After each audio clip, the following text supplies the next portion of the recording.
today with a new series called Nindies Indies Spotlight. In each episode we're gonna take a look at 5 indie games. 5 indie games that might be hidden gems. Maybe gems that you are missing out on. So without further ado, let's dive right in. Broforce. When evil threatens the world calls on Broforce, an underfunded, overpowered paramilitary organization dealing exclusively in excessive force. Brace your loins with up to 4 players to run and gun as dozens of different bros and eliminate the opposing terrorist forces that threaten our way of life. Unleash scores of unique weapons and set off incredible chain reactions of fire, napalm and limbs in the name of freedom.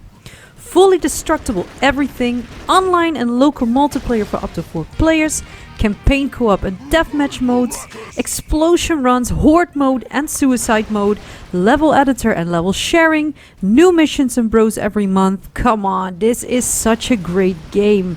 The developer of this game is Devolver, a publisher that has many great games to their name. Think of Enter the Gungeon, Grease and My Friend Pedro. Broforce is absolutely a little gem packed with action and great characters. Don't skip out on this one. It's not expensive and it will keep you busy for hours of fun. Or just small runs whenever you feel like it.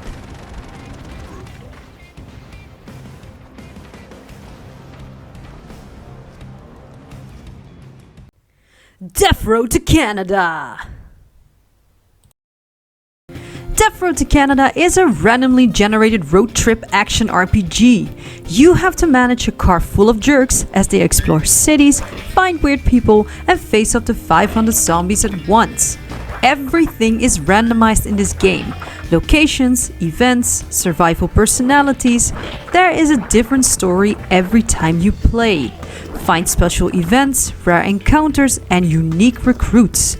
Find a grunty super bodybuilder or try to tame half-wild dogs. Survivors have different personalities and quirks that may help or hinder you. You create characters to find in the game, make yourself, friends, family, and much more. Share these custom jerks with others. Fight or flee from increasingly gigantic hordes of slow classic-style zombies, but be careful, death is permanent. Make tough choices in interactive fiction text events, get different results based on the traits of people in your group, and you start in Florida. Try to survive the journey to Canada, because that is the last zombie-free nation. Death Road to Canada is made by Rocket Cat Games. Rocket Cat Games is a small company made up of 3 people. They make games with a focus on death, experimenting with familiar mechanics, and hat fashion as they say themselves. Definitely check this game out, guys. It is amazing. I actually have it on a physical copy. I bought it from Play Asia if you guys are interested, but it's also available in the eShop, and it's just such a hidden gem. Go check it out, guys.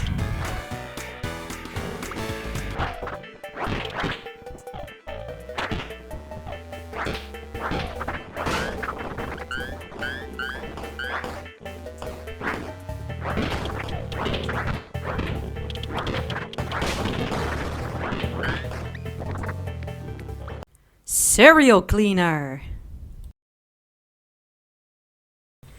Serial Cleaner is a story-driven, fast-paced stealth action game, characterized by a 1970s theme and aesthetics. The protagonist cleans up murder scenes by disposing bodies, covering up bloodstains, and hiding murder weapons and other incriminating evidence. Exploring, experimenting, and fast-paced decision-making are the keywords here. Getting caught and questioned would put a black mark on the protagonist's career, and the crime scenes are often crawling with itchy-fingered police officers, accompanied by nosy bystanders. The game uses real-world data to modify gameplay, according to the time of day in player's location. Serial Cleaner takes a humoristic, slightly macabre approach to its subject matter and doesn't treat itself too seriously. Just take a look at the protagonist. He is a 30-ish man with a sharp sense of style and an iconic 70s look, complete with mustache, large sunglasses and tight pants. Some of the game features include multiple enemy types offer a varying level of challenge. Broad choice of game modes ensures great replayability. Levels take inspiration from actual 1970s murder scenes. The humor and atmosphere are inspired by Fargo series and Pulp Fiction movie. And there's a playful approach to solving each level, which rewards exploration and experimentation. Guys, this game is really great. It's not even that expensive. The art style is amazing. I highly recommend this one. I played a ton of it. I didn't think I would like it that much, but I did. It's really, really funny and yeah, hidden gem.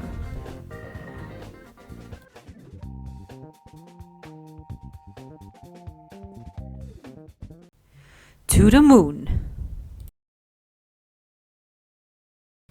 To the Moon is a story-driven experience about two doctors traversing backwards through a dying man's memories to artificially fulfill his last wish. Dr. Rosaline and Dr. Watts have peculiar jobs. They give people another chance to live all the way from the very beginning, but only in their patients' heads. Due to the severity of the operation, the new life becomes the last thing the patients remember before drawing their last breath.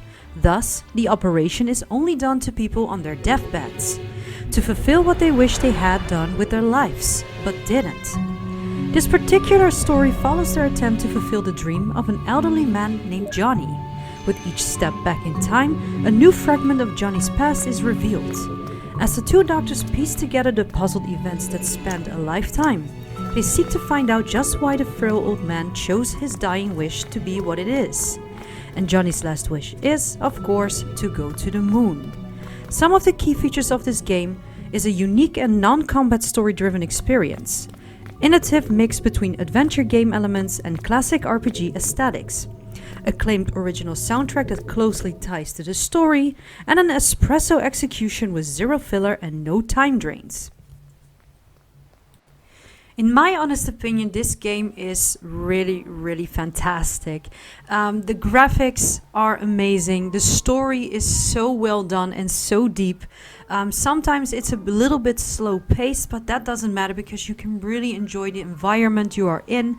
And I mean, this is a very original game. I haven't seen something like this before. And when I bought it, I didn't really know what to expect. I did read a bit of the story, but man, when I was busy playing it, I could not stop playing it. It's not a very long game. It doesn't have to be. Sometimes these games need to be short to be very, given. And I highly recommend this game. It's wonderful, so wonderful. Hidden gem. Not a hero. Professional assassin turned amateur campaign manager Steve is charged with cleaning up the city by an anthropomorphic rabbit and a mayoral candidate from the future named Bunny Lord. Now Steve and his expanding roster of dubious heroes must wield their unique skills to shoot, slide, dive and take cover behind a political platform built on ethics, accountability and an inordinate amount of gunfire. Eliminate the criminal underworld of the city's 3 major districts and persuade undecided voters to your cause, tackling the issues that matter by putting a gun in the mouth of those issues. Through the power of isoslant technology and a wasted youth, London-based developer Roll7 from the maker of Ollie Ollie delivers the greatest 2.25D cover-based indie shooter of all time. Use reasonable force unreasonably in a dynamic mix of run and gun gameplay and cover-based shootouts. The initiative quick snap cover system lets you slide, roll and dive into cover, dodging enemy fire before fighting back with tackles, executions and hundreds of bullets. Select between 9 different heroes, each with their own distinct gameplay style and crime murdering abilities. Blast the city's scum through doors with Cletus' shotgun, slice them in half with Kimmy's katana dash, or simply bash crime in its terrible face with Ronald's hammer. Go ham on primary objectives and sometimes random secondary goals, but be prepared for unexpected mid-level events that turn the tables on the anti-heroes in an instant. SWAT teams, gun-toting elderly, helicopter gunships, pandas, pugs and suicidal samurais stand between you and victory.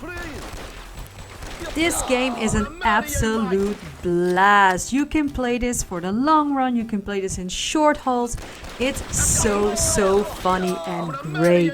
I really love these kind of shooters because of the 16-bit kind of graphics, and it's very fast paced, it's not slow at all. You can cover, you can shoot anything you want. It's so great, guys. Pick this one up.